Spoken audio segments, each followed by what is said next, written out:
제가 가나안 교회 올 때마다 결코 낯설지 않습니다. 왜냐하면 제 친정교회잖아요. 그렇죠? 벌써 30년 됐습니다, 제가. 참, 1세대가 참 흘렀네요, 벌써. 제가 이 교회에 출석하고 여러분들과 함께 신앙생활을 하던 때가 엊그제 같은데 벌써 30년이 됐어요.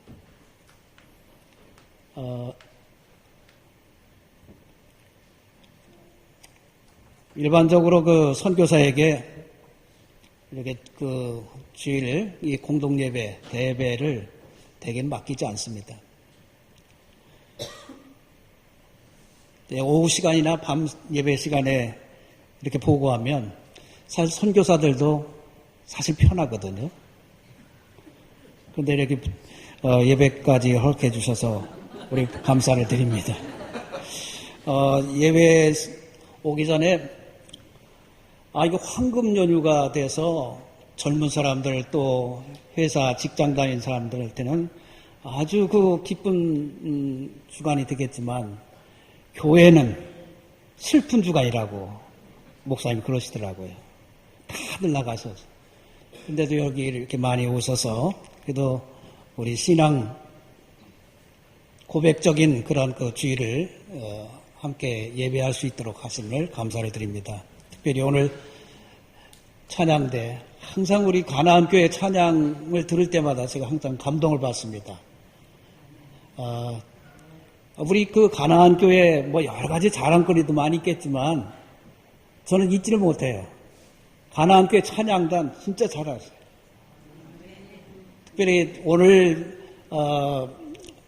들려주신 그 찬양은 저의 신앙 고백적인 그런 내용을 그대로 찬양을 통해서 보여주신 것 같아서 너무 감사합니다. 이제 은퇴를 그렇게 뭐 많이 남겨놓지 않은 이런 시점에서 보니까 나의 나된 것은 다 하나님의 은혜임을 고백하지 않을 수 없고요. 또 지금까지 지내온 모든 것을 보면 하나님께서 미리 예비해 주시고 함께 해 주시지 않았으면 내가 어떻게 여기에 설 수 있을까 하는 이런 생각을 가져봅니다. 그래서 여러분들에게 오늘 말씀을 통해서 함께 은혜를 나누고 저의 사역 활동을 여러분들에게 소개해 드림으로 해서 함께 선교 의식을 공유하고 또 함께 기도할 수 있는 이런 시간이 되었으면 해서 말씀을 드립니다. 오늘 본문 말씀을 보니까 70인이 기뻐하며 돌아와 이르되 70인 그 전에 보니까 9장에 보면 12제자를 선택하시고 제자들을 동네에 보내시면서 전도하고 특별히 전도하라고 보내실 때 그냥 보내지 아니하시고 모든 귀신을 제어하며 병을 고치는 능력과 권위를 주시고 하나님의 나라를 전파하며 앓는 자를 고치게 하려고 내보내셨다 하는 이런 내용의 말씀이 기록되어 있습니다. 이제 그 제자들이 또 확대가 되어서 70명의 제자들을 둘씩 짝을 지어 각 동네와 각 지역으로 보내서 하나님의 복음의 말씀을 전하게 했습니다. 가는 곳마다 평안과 회개를 촉구하도록 하셨습니다. 이제 일정 기간이 지난 후에 70인 모두가 돌아와서 주님께 선교 보고를 하는 내용이 오늘 본문 내용입니다. 70인이 기뻐하며 돌아와 이르되 70인이 기뻐하며 전도의 여행을 마치고 주님께 돌아와서 선교 보고를 할 때 얼마나 기뻐했는지 몰라요. 왜? 주의 이름이면 귀신들도 우리에게 항복하더이다. 물론 제자들을 보낼 때 모든 귀신을 제어하고 병을 고치는 능력을 주셔서 이제 보냈겠지요. 그런데 그 말씀처럼 능력을 힘입고 나가니까 귀신들도 항복하는 것을 경험한 거예요. 여러분 혹시 신앙생활 하면서 귀신 들린 자 보신 적이 있습니까? 교회 내에, 교인 중에 귀신 들린 자 한번 경험한 자 있으세요? 무섭습니다. 저 목회 초년병 시절에 거의 70세 잡수신 여 집사님이 그런 그 귀신 들린 그런 병을 얻어서 장로님들과 함께 참 내쫓는 그러한 일을 한 적이 있습니다. 굉장히 힘듭니다. 얼마나 힘이 센지 몰라요. 장정들이 감당할 수가 없어요. 특징이 굉장히 힘이 있더라고요. 그래서 누가복음에 보면 8장에 보면 거라사 지방 귀신 들린 사람을 고친 그런 내용이 나오는데 귀신 들린 사람이 쇠사슬과 고랑이에 매어 지켰으되 그 맨 것을 끊고 귀신에게 몰려 광야로 나갔더라라고 할 정도로 그렇게 힘이 셌다는 얘기예요. 그런 귀신 들린 자들이 귀신이 예수님의 복음의 내용 앞에 굴복하고 항복하는 것을 봤을 때 얼마나 이 제자들이 신났겠어요. 그러니까 막 기뻐서 빨리 가서 주님께 좀 보고를 드려야 되겠다. 아마 이렇게 생각했을 거라고 여겨집니다. 주님께서도 기쁨으로 그 선교를 받으셨어요. 그러시면서 한 가지 따끔한 말씀을 해주시는데 20절에 그 말씀이 나와요. 그러나 기뻐하는 걸로 족하지 말고 너희에게 항복하는 것으로 기뻐하지 말고 너희 이름이 하늘에 기록된 것으로 기뻐하라. 무서운 말씀입니다. 만양께 귀신이 내 쫓김을 받는 그것을 보고 그러한 놀라운 기사와 이적을 경험한 것으로 기뻐하지 말라는 거죠. 더 중요한 것은 그 이면에 내 자신이 하나님 앞에 바로 서 있는가, 내 이름이 하나님의 생명록에 기록되어 있는가 하는 것을 더 생각하고 기뻐하라는 그런 말씀으로 해석할 수가 있습니다. 연회 때가 되면 많은 선교사들이 세계 각지에서 돌아와서 각 교회마다 다니면서 선교 보고를 합니다. 모두가 다 보면 기쁨의 선교 보고를 하기 위해서 노력을 많이 하고 자신들이 한 모든 사역을 낱낱이 보고합니다.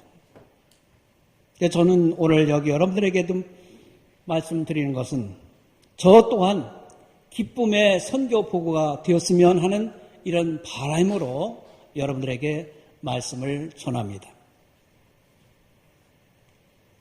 저는 이 말씀을 조금 더 비약해서 이렇게 생각해 봤어요. 우리도 언젠가는 주님 앞에 설 때 보고해야 됩니다. 우리의 시편 90편에 있는 말씀에도 보면은 인생의 70이요 강건하면 80이라도 수고와 슬픔뿐이라고 했지만 어쨌든 70을 살든 80을 살든 100세 인생이 되어 100세를 살든 언젠가 주님 앞에 누구나 다 서게 됩니다.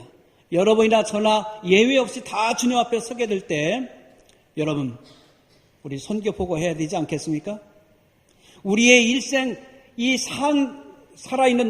살아왔던 그 모든 삶의 이 보고를 반드시 주님께 드려야 할 때가 옵니다. 여러분 어떤 선교 보고를 하시겠습니까? 오늘 여기 70인의 제자들처럼 기쁨으로 주님 앞에 서는 그 자체가 기쁘고 주님을 뵙는다는 것 그 자체가 기쁜 거예요. 얼마나 감사한 일입니까? 몇 번 놀랬다고 하잖아요. 어떤 사람이 저 사람은 꼭 천국에 가 있을 거라고 생각했는데 가보니까 없고 저 사람은 마땅히 지옥에 갈 수밖에 없는 사람이라고 여겼던 사람이 천국에 온 걸 보고 놀랬다 그랬어요. 그런 광경을 지켜본 자기 자신이 거기 와 있는 것을 보고 더 놀랬다는 그런 말씀이 있잖아요. 여러분 어떤 선교보를 하시겠습니까?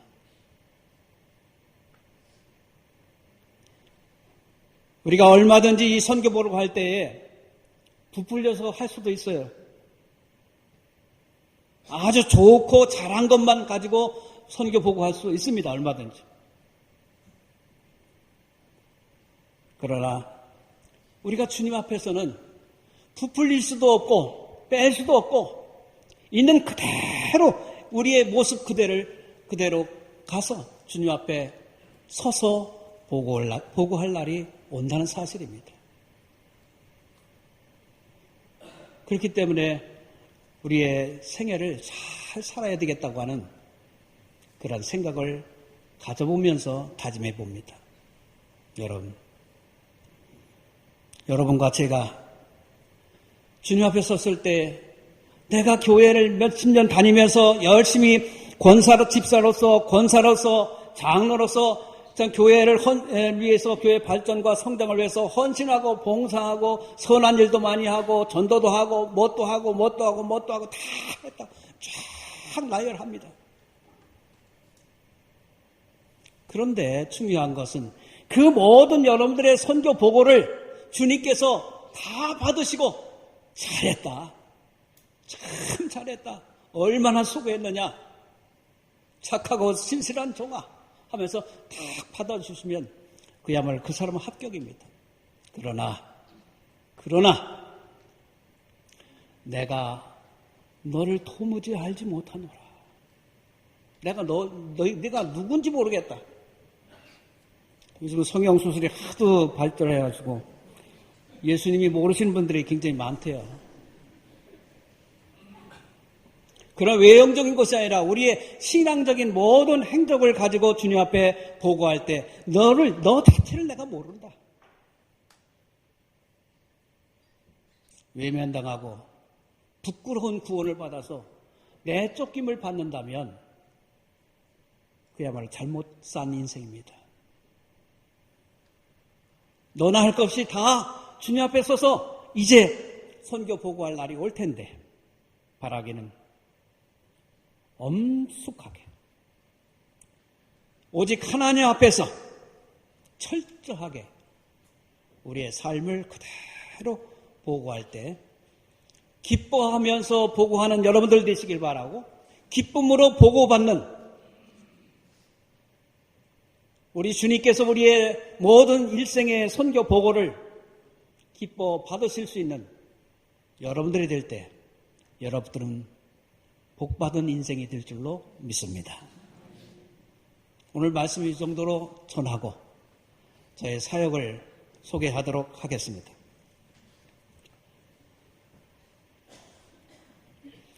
작년에 제가 연회 또 선교 후원하는 교회들의 보고를 한 내용을 잠깐 간추려 봤습니다. 왜 이걸 말씀드리냐면 이 사역보고 들으면 여러분들 지루하실 줄 모르겠습니다. 그러나 이 사역보고를 통해서 여기에서 또 함께 나눌 만한 진리가 있기 때문에 함께 나누는 것입니다.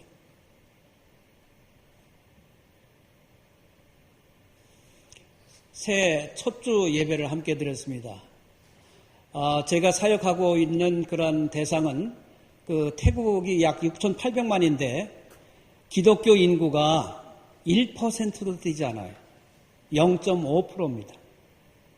그러니 여러분들이 아시다시피 불교가 얼마나 강성한 나라라는 것을 여러분들의 상상에 맡기겠습니다. 그 가운데서 6,800만 중에서 0.5%에 해당되는 그런 사람들이 가운데 50% 이상이 이 북쪽에 다 있어요. 거의. 기독교인들이 북쪽에 많이 산재해 있습니다. 50% 이상이. 그 50% 가운데서 또 50%가 이 30여 소수민족이 살고 있는데 그 30여 소수민족들이 많이 살고 있습니다. 예, 그 가운데 라우족이라는 소수민족을 제가 섬기고 그들과 함께 사역하고 있습니다.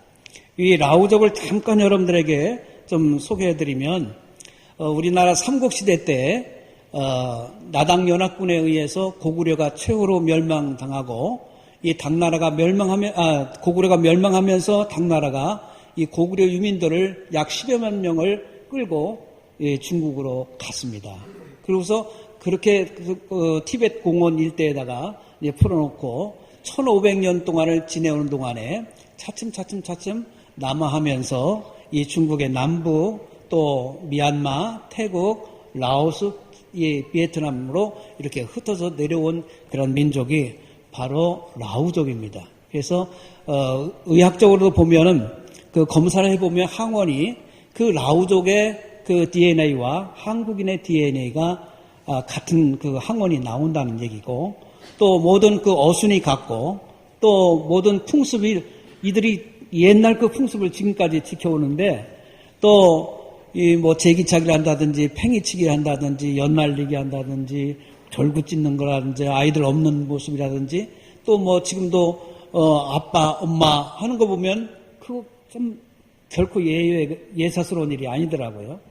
이상하게 피는 물보다 진하다고 이렇게 그 라오족들과 함께 하다 보니까 그런 역사적인 배경을 알고 사역을 하다 보니까 훨씬 더 정겹게 그들에게 다가갈 수 있다는 사실을 여러분들께 말씀드립니다. 새 민속놀이를 통하는데 마치 우리나라 지신 밝기식으로 저렇게 이제 전통 의상을 입고 저 뒤에 보면 저 그 중간에 보면 나무가 있는데 그 나무를 중심으로 해서 모든 그 라오족들이 전통 의상을 입고 전통 악기를 연주하면서 이 땅을 밟는 그런 그 모습을 보게 되었습니다. 네. 그 교회들을 보면 전부 다 이게 우리 같이 이렇게 좋은 시설을 해서 드리는 게 아니고 이 벽 자체가 대나무로 엮은 이런 그 교회당에서 지금 예배를 하고 또 성찬식을 하는데 아직 제가 이제 관리하고 있는 그 교회가 한 20교회가 되는데 20교회 중에 그 전도사님들인데 목사 안수를 받은 분들이 없어서 세례식과 성찬식을 제가 순회하면서 집례하고 있습니다. 제가 소속한 교회 단기 선교 왔을 때 사진이고요. 교회 리더십 세미나인데 이것은 바로 그 교회를 이끌어갈 그 교역자들의 그러한 그 사역을 돕는, 그러니까 그들의 리더십, 교역자들이 바로 서야 교회를 바로 이끌어갈 수 있기 때문에 이 교역자들과 평신도 지도자들을 매 분기마다 이렇게 세미나를 통해서 교육하고 있습니다. 예, 오셔서 많이들 격려하시는 이런 사진이고요.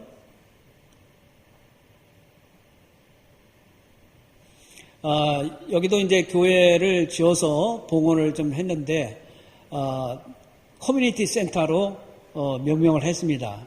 왜냐하면 교회, 우리 내적으로는 교회라고 했고 외적으로는 커뮤니티 센터라고 그랬어요. 왜냐하면 워낙 그 교회, 불교가 강한 지역에 세우다 보니까 좀 양해를 처음부터 하고서 지었습니다. 그러나 이제 그 교회당 안에서는 마음껏 예배하고 찬양하고 교육하는 아무런 지장이 없어요.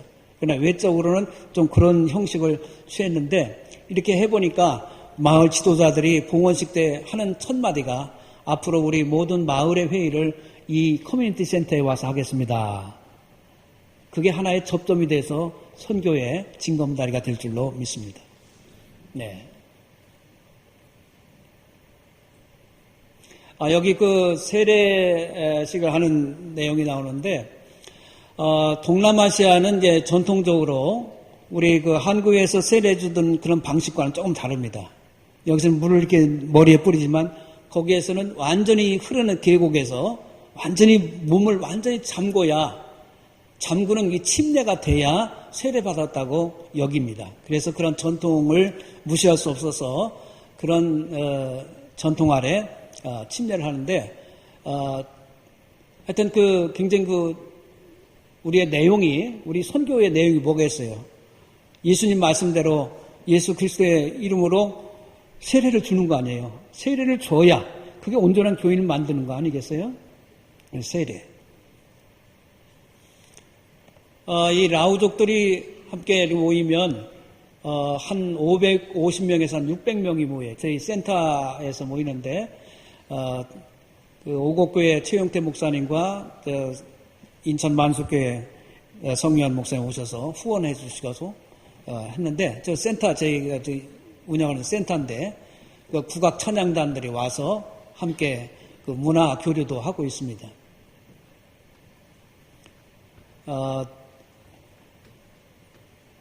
방문을 하신 그 교회에 또 선교 훈련을 해서 왔는데 그냥 오지 아니하고 이들의 유일한 그 악기인 기타를 좀 전달하는 그러한 내용입니다. 교사 강습회인데요. 요거에 대해서 잠깐 설명을 드리겠습니다. 우리나라도 지금 그 각 교회, 우리 감리교회가 지금 이렇게 통계를 보니까 약 30%가 교회 학교가 사라지고 있다는 거예요. 각 교회마다. 보통 심각한 문제가 아닙니다. 다른 교단에서는 더 50% 이상이 된다는 그런 교단의 보고도 나옵니다. 앞으로 어떻게 하겠어요? 교회를 짊어지고 나가고 이끌어갈 이 차세대, 이 교육을 제대로 하지 않으면 앞으로 한국 교회의 미래가 의심스럽듯이 저도 이렇게 보니까 교회 학교가 없어요. 교회 학교가 없어요. 그래서 교회 학교를 다시 신설해서 교회 학교 교사들을 먼저 세워서 어쨌든 교회 학교를 만들어야 되겠다. 그래서 여기에 역점을 두고 작년부터 처음 시작을 했습니다. 돌아가자마자 바로 또 두 번째 교사 강습회를 하려고 계획하고 있습니다. 왜냐하면 제가 멕시코에서도 좀 그런 생각을 좀 했었습니다만은 이 아이들 특별히 그 교회학교 주일학교 어린이들에게 10년만 눈 딱 감고 10년만 눈 딱 감고 투자하면 이들이 나중에 성년이 되고 교회를 이끌 수 있는 그런 지도자들이 된다고 믿기 때문에 여기에 역점을 두고 할 것으로 생각이 됩니다. 네, 교사들과 해서. 작년에 교회를 5개를 제가 건축을 했습니다. 교회당 건축 현장이 쭉 나오는데요. 계속 넘겨주시죠. 네, 봉헌식 하는 내용입니다. 근데 저쪽 구교회가 나오죠. 구교회가. 그게 뭐냐면 거기도 대나무 교로 엮어서 그 기둥을 삼고, 벽을 삼고, 한 7, 8평밖에 되지 않습니다. 그런데 이제 한국의 교회에서, 어떤 교회에서 한 1,000만 원, 어떤 데에서는 1,500만 원, 이렇게 지원해가지고, 저렇게 훌륭하게 현대식으로 잘 져서 이들에게 좀 드리니까 아주 굉장히 자신들이 힘을 얻고 교회 복음 전도하는 데 큰 힘이 되고 있습니다. 예, 교회 현장입니다. 다들 보면 너무 열악한 가운데 있는 그런 가운데 한 번 7, 8평밖에 되지 않는 데서 한 40명, 50명 이렇게 서로 몸 부대끼면서 예배하는 그걸 보니까 우리 한국분들이 이런 현장을 보면요. 한국분 그냥 지나가지 못해요. 한국분들이 꼭 좀 이런 모습을 보면 반드시 이 교회를 지어주겠다고 합니다. 왜냐하면 우리 한국인의 특성은 뭐냐면 측은지심이에요. 측은지심. 참 그런 걸 보면 그냥 못 지나가. 아무리 어렵고 힘든 그런 가운데 있더라도 과거의 우리의 그 가난한 시절을 생각해서 이들에게도 좋은 그 시설에서 좀 예배할 수 있는 그런 예배당을 지어줘야 되겠다. 이래서 많은 분들이 이렇게 자원해서 교회를 건축하는 데 지원을 해주고 있습니다. 근데 저는 이제 이걸 하면서 왜 자꾸만 그 산속에서 이렇게 내려오고 있는데 왜 우리는 자꾸 산속에다 혹은 동네 그 시골에다가 교회를 지어주는 것일까라고 생각합니다. 근데 옛날이나 지금이나 이들도 우리 그 한국인의 피를 닮았는지요. 참 잘 싸우고요. 서로들 싸우고 갈라지기도 잘하고 그렇더라고요. 그런 것까지 닮았더라고요. 예? 그러면서도 어쨌든 이들에게 이렇게 해주는데 저는 그 선교사로서 이분들이 이렇게 이주하면서 남하하면서 지금부터 한 40년, 50년 전부터 이렇게 이주를 했는데 정치적인 자유와 또 신앙의 자유와 또 경제적인 자유를 얻기, 요즘은 경제적인 자유를 얻기 위해서 지금 미얀마나 라오스 이쪽 캄보디아 쪽에서 많이 태국 그 중에서도 치앙마이 쪽으로 많이 와요. 왜냐하면 4년 전에 홍수가 나서 그 모든 뱅콕에 있는 부자들이 이 치앙마이 쪽으로 전부 다 그 땅을 많이 사고 건축을 하기 때문에 건축붐이 막 일어나고 있어요. 그러다 보니까 그 사람들이 많이 와서 지금 살고 있는데,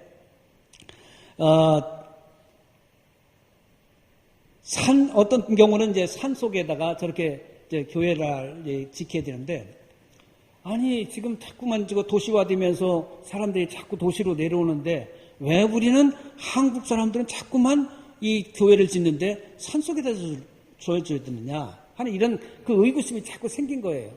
물론 한국에서는 교회당 줘주는 거에 대해서 굉장히 큰 위로를 받고 그 사명으로 알고 또 하는데, 왜 그렇게 열심히 이렇게 후원하는데 큰 어려움이 없느냐면, 한국에서 건축을 여러분 해보셨잖아요. 엄청난 돈이 든다마는 여기는 그게 돈이 얼마 안 들어요. 1,000만 원, 1,500만 원이 짓는다는 얘기죠. 그러니까 그 정도면 우리 뭐 기념교회, 뭐 교회 창립 기념으로, 어떤 분은 뭐 칠순 기념으로, 어떤 분은 무슨 기념으로 이렇게 충분히 질 수 있는 그런 거니까 쉽게 짓는 거예요. 지원을 하고. 그러면서도 이 선교사가 선교 의식을 갖고 생각할 때, 이건 아닌데 하는 이런 생각이 드는 거예요. 근데 그런 생각이 불과 2, 3년 전에 완전히 제가 깨져버린 그 사건이 하나가 있었는 게 뭐냐면, 계속해서 제가 이제 산적 교회들을 돌보고 있으니까 방문할 때마다 보면 수많은 남녀 젊은 사람들 하며 아저씨, 아줌마들, 뭐 심지어는 할머니, 할아버지들까지 전부 다 오토바이 타고 다녀요. 산을. 이 도시에서 거기까지 오르내리는 것은 1시간이면 다 됩니다. 그렇게 기동성이 있는 거예요. 기동성이. 그래서 이제 조금 발전해서 픽업 트럭이 올라갑니다. 계속 올라가요. 그리고 또 어느 날 보니까 제가 갈 때만 해도 7년 전만 해도 그때만 해도 산속에서 휴대폰이라고 생각도 못 했는데, 요즘은 특별히 젊은 사람들이나 조금 좀 깨있는 사람들 전부 다 이러고 있어요. 산속에서도 이러고 있어요. 뭐예요? 휴대폰이 발달돼서. 통신수단과 교통수단이 발달됨으로 말미암아서 이제는 이 깊은 산속과 도시와의 이 간격이 완전히 다 철폐가 되는 거예요. 그런 걸 보게 됐어요. 얼마나 무섭게 발전하는지 모릅니다.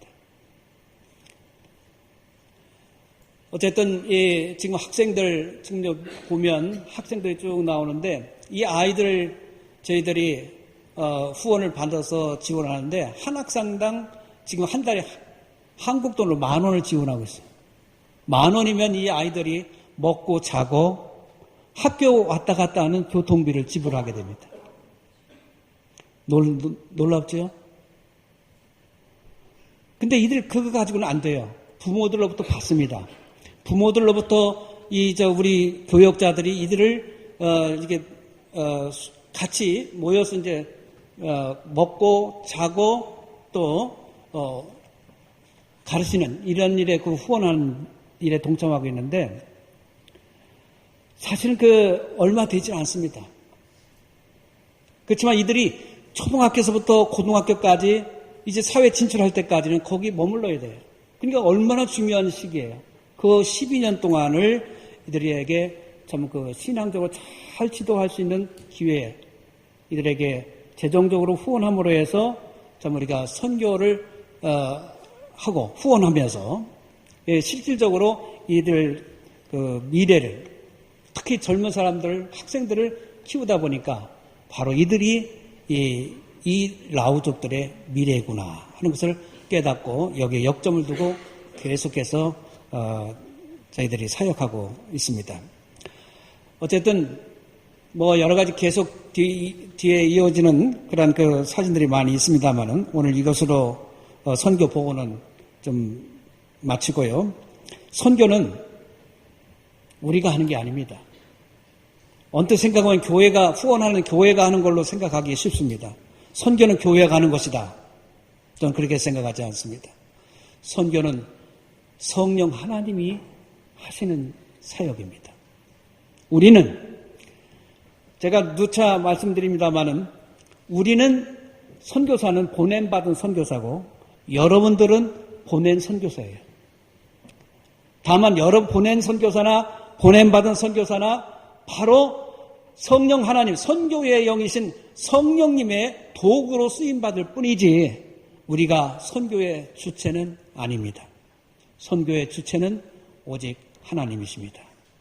하나님이 하신 일에 하나님이 가장 기뻐하시는 일은 영혼을 살리고 생명을 살리는 일에 동참하는 이 선교 사역이야말로 가장 의미 있고 또 하나님의 명령에 순종하는 일이라고 봅니다.